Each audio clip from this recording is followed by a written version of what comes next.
Deep within the desolate Nevada desert, a place exists shrouded in an almost impenetrable veil of secrecy. For decades, its very name has evoked whispers of alien technology, clandestine experiments, and truths deliberately hidden from public view. Area 51. More than just a military base, it's a symbol. A nexus of Cold War paranoia and otherworldly speculation. Its story is not just about what happened there, but about the profound human need to understand the unknown. To peek behind the curtain. But what if the greatest mysteries were actually born from a very earthly struggle? What if the aliens were merely a cover for something else entirely? To gaze upon Groom Lake, the heart of Area 51, is to see an austere beauty. A dry lake bed, stark and unforgiving, ringed by mountains. A landscape designed by nature for isolation. This wasn't an accident. This remoteness was deliberate, chosen for reasons far more pragmatic than fantastical. It offered a blank canvas.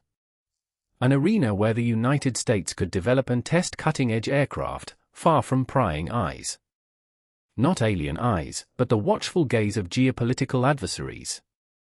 The Cold War was raging. And America needed an edge. An undeniable, unseen advantage. The year is 1955. The world is gripped by the Cold War. Tensions between the United States and the Soviet Union are at an all-time high. Both superpowers are locked in a technological race, each desperate to gain an advantage. This was the crucible in which Area 51 was forged.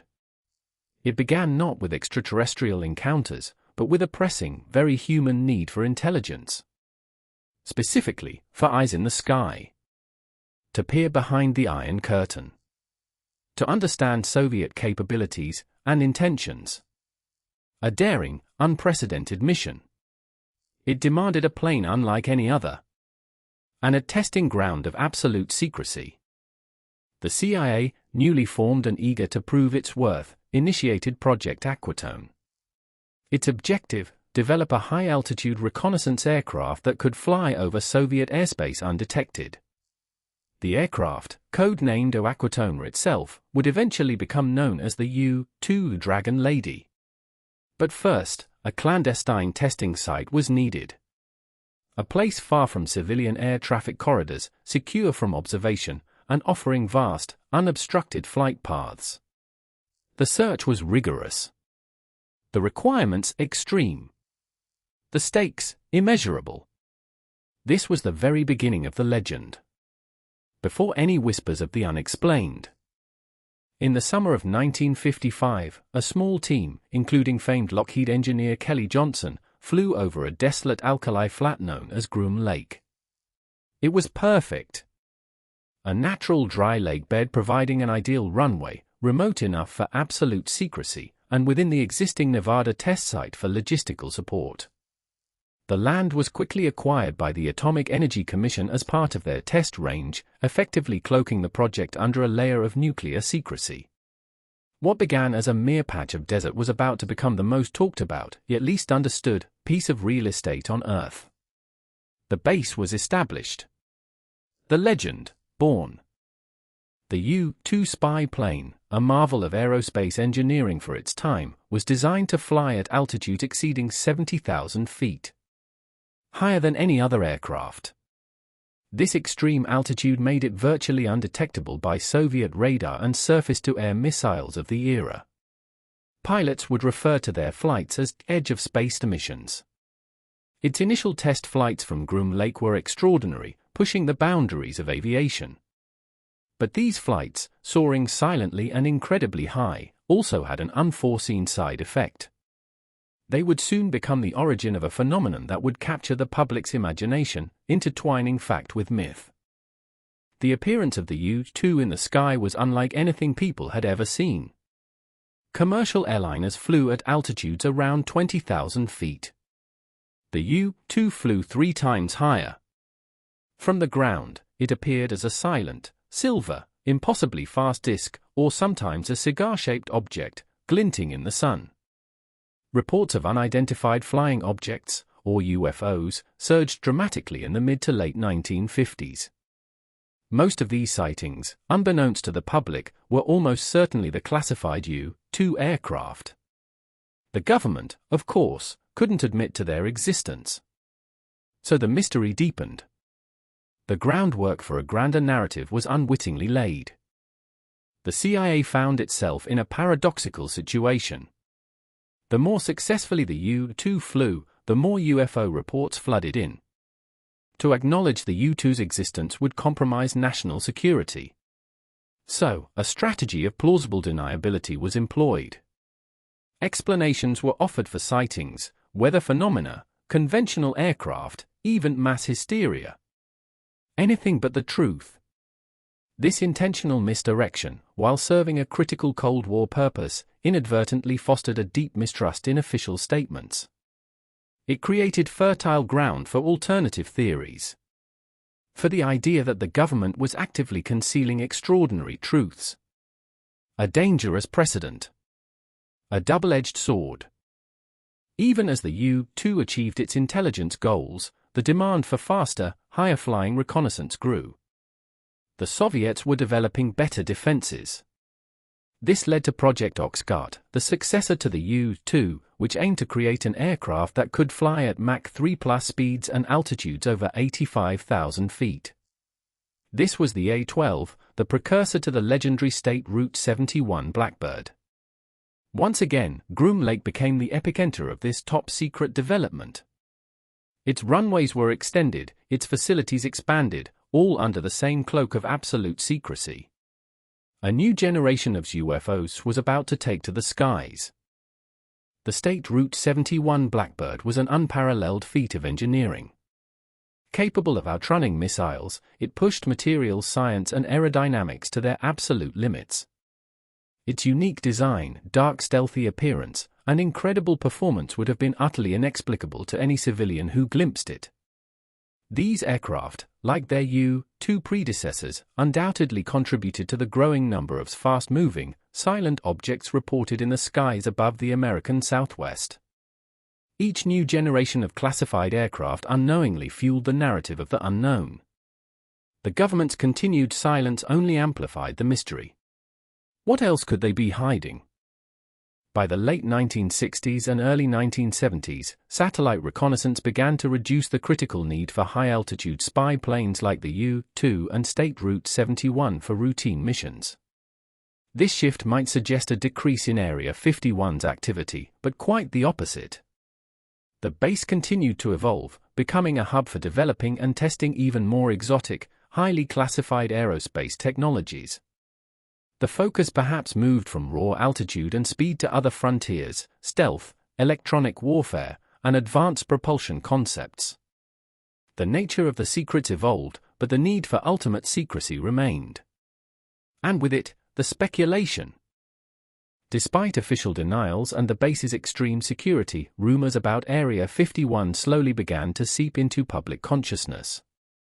Sightings of strange lights and unusual aircraft intensified around the perimeter. Locals and curious observers began to tell stories. The remoteness that once guaranteed secrecy now amplified the allure. The very lack of information became a canvas for imagination. If the government insisted nothing was there, yet so much activity was observed, what exactly were they trying to hide? This question, more than any specific incident, began to fuel the legend of Area 51. The perfect storm for conspiracy. No discussion of Area 51 is complete without venturing back to 1947 and the infamous Roswell incident. In July of that year, a rancher near Roswell, New Mexico, discovered metallic debris scattered across his property. The local Army airfield initially issued a press release stating they had recovered a flying disc. This sensational claim immediately captured headlines. But just hours later, a retraction followed. The military claimed the debris was merely a conventional weather balloon. A quick, decisive reversal. But was it too quick? Too decisive? A seed of doubt, planted. A question that would fester for decades. For years, the Roswell incident faded from public discourse, largely accepted as a weather balloon mishap. But then, in the late 1970s, new accounts emerged. Witnesses came forward, claiming they saw not just debris, but alien bodies. That the military had engaged in a massive cover-up, retrieving an extraterrestrial craft. This narrative, fueled by books and documentaries, resurrected Roswell from obscurity, transforming it into the quintessential UFO mystery. Crucially, the burgeoning legend of Area 51, a secret base where advanced technology was tested, became the perfect theoretical destination for any recovered alien craft. The two myths began to intertwine, inextricably. It's important to note that historically, there's no direct, contemporary evidence linking the 1947 Roswell incident to Area 51, which wasn't officially established until 1955. The connection was a retrospective one, forged by authors and enthusiasts seeking a logical home for alleged extraterrestrial technology. Area 51, with its undeniable shroud of secrecy, provided that perfect, tantalizing possibility. If any secret facility held alien craft, it would be this one. The distance between New Mexico and Nevada seemed trivial when dealing with secrets of cosmic proportions. The narrative was powerful and deeply captivating. In 1989, the mystique of Area 51 reached a fever pitch with the emergence of Bob Lazar. Lazar claimed he had worked as a physicist at a secret site known as S4, located just south of Area 51. His testimony was explosive. He described reverse engineering alien spacecraft, studying their propulsion systems, and even witnessing live demonstrations of their flight. His detailed accounts, including the use of an exotic element called Element 115, resonated deeply with an eager public. For many, Lazar provided the smoking gun, the definitive proof they had been seeking. But how much of it was true? And how much, carefully constructed fantasy? Lazar's claims introduced the concept of S4, a subbase seemingly even more secret than Area 51 itself. He described its location near Papoose Lake, complete with hangar doors built into the side of a mountain. This intricate detail added a layer of perceived authenticity to his narrative. Was S4 a genuine, even deeper secret installation? Or a clever embellishment designed to make his story more compelling? Government officials, predictably, denied any knowledge of Bob Lazar or the S4 facility. Their silence, once again, was interpreted by believers as confirmation of his claims. The mystery, spiraling deeper into the unknown. One of the most captivating aspects of Lazar's story was his assertion that alien craft were powered by Element 115. He described it as a stable, super-heavy element, a gravity wave generator. At the time of his claims, Element 115 was unknown to science, fueling the credibility of his narrative. Years later, Element 115 was indeed synthesized in a laboratory, now known as Muscovium, though it is highly unstable and has properties entirely different from Lazar's description. A tantalizing coincidence, or a clever prediction? For many, the very existence of Element 115, however different, was proof enough. The lines between science fiction and reality blurring. Bob Lazar's story fundamentally reshaped the public perception of Area 51. He moved the narrative beyond mere sightings to claims of direct, human interaction with alien technology.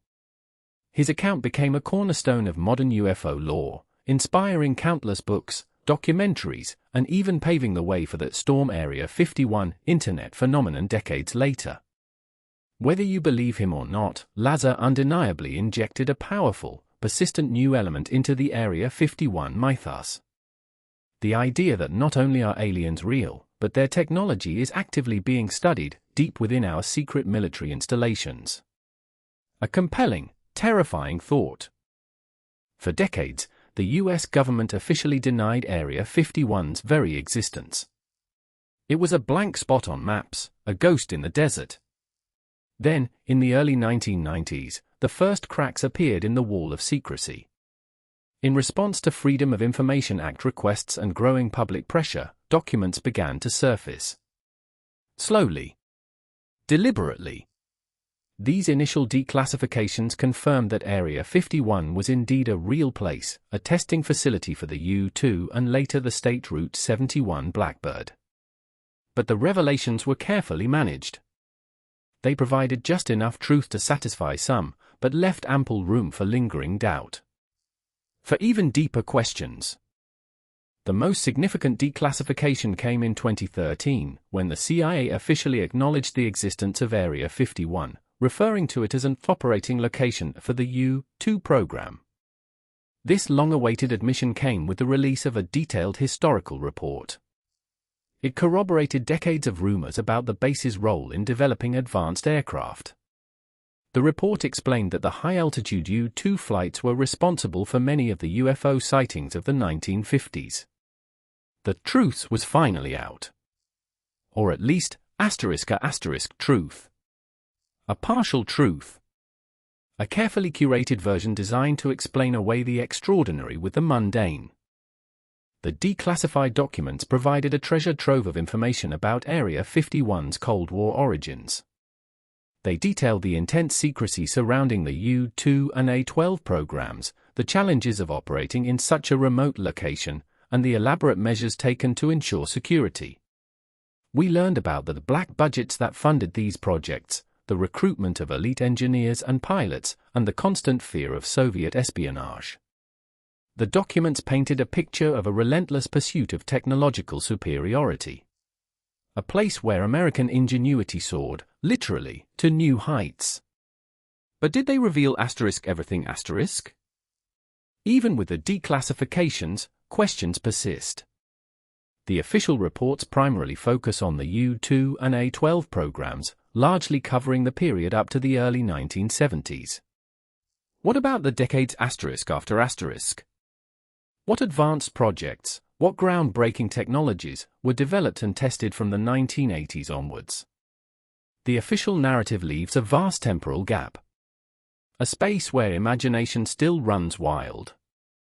Many believe the government strategically declassified old information to distract from ongoing, even more advanced secret programs. The truth, they argue, remains elusive. Hidden in the silence of the subsequent decades. What else was flying in the Nevada skies? It's highly probable that Area 51 continued to be a hub for stealth technology development, contributing to aircraft like the F-117 Nighthawk and later the B-2 Spirit bomber. Perhaps even more exotic projects that remain classified to this day. The secrecy wasn't just about outwitting the Soviets, it was about maintaining a technological advantage over any potential adversary. This logical, earthly explanation for continued secrecy often gets overshadowed by the more sensational alien theories.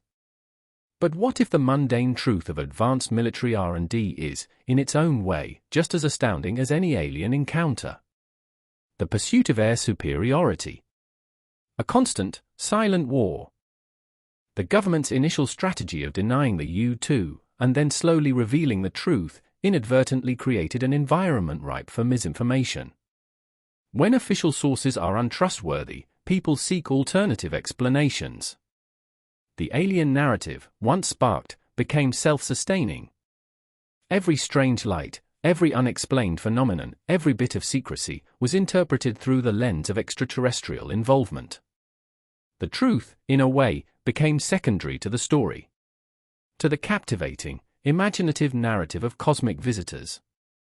This phenomenon continues to this day. A powerful example of how secrecy can both protect and distort. So, where do we draw the line? Fact, Area 51 was established in 1955 for top-secret aircraft development during the Cold War. Fact, the U-2 and State Route 71 Blackbird were tested there.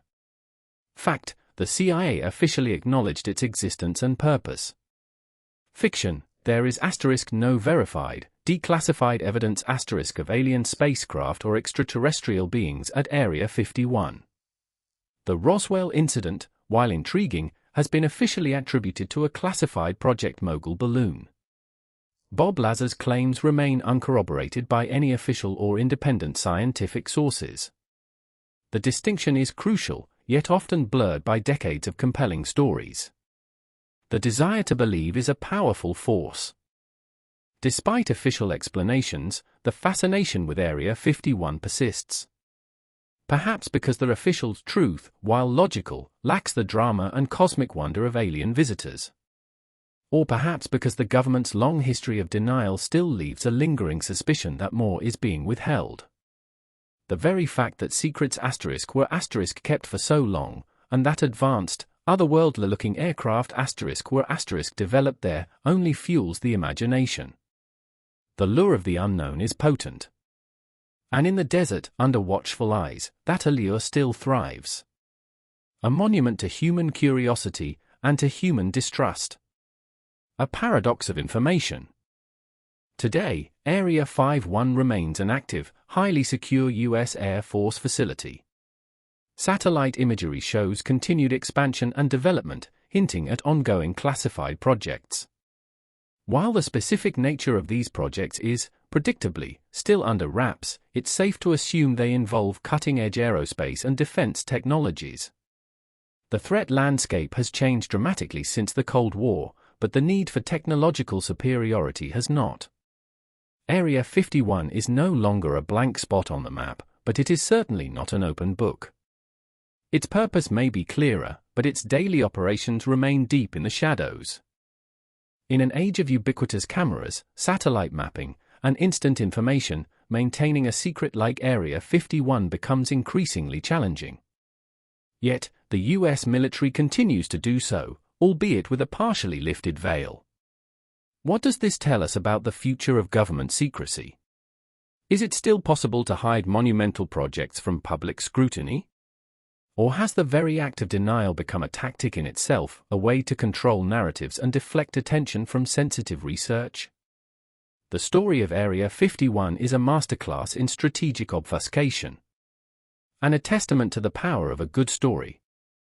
We've journeyed through the layers of Area 51's hidden history, from its Cold War birth as a top-secret testing ground for the U-2 and State Route 71, to the emergence of UFO theories fueled by those very flights, and the captivating tales of Roswell and Bob Lazar. We've seen how declassified documents slowly peeled back layers of denial, confirming the base's existence and purpose, yet leaving tantalizing gaps. The truth wasn't a sudden revelation, but a gradual, strategic unveiling. Each piece of information, carefully presented, designed to inform, but perhaps also to mislead. To shape perception. The legacy of Area 51 is complex. It's a testament to human ingenuity and the drive for technological advancement. It's also a powerful case study in government secrecy and its unintended consequences. The myths, born from legitimate classified activities, have taken on a life of their own, forever entwining advanced aircraft with alien visitors. Area 51 reminds us that what we don't know can be far more captivating than what we do. And that even when the facts emerge, the shadows of mystery often linger, more stubborn and compelling than any official explanation. A ghost in the desert, still whispering its secrets. So, what is still hidden at Area 51 today? While the grand narratives of alien wreckage and reverse-engineered spacecraft remain firmly in the realm of speculation, the reality is no less intriguing.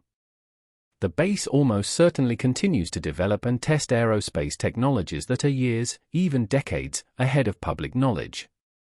Stealth drones, advanced propulsion systems, experimental sensor arrays.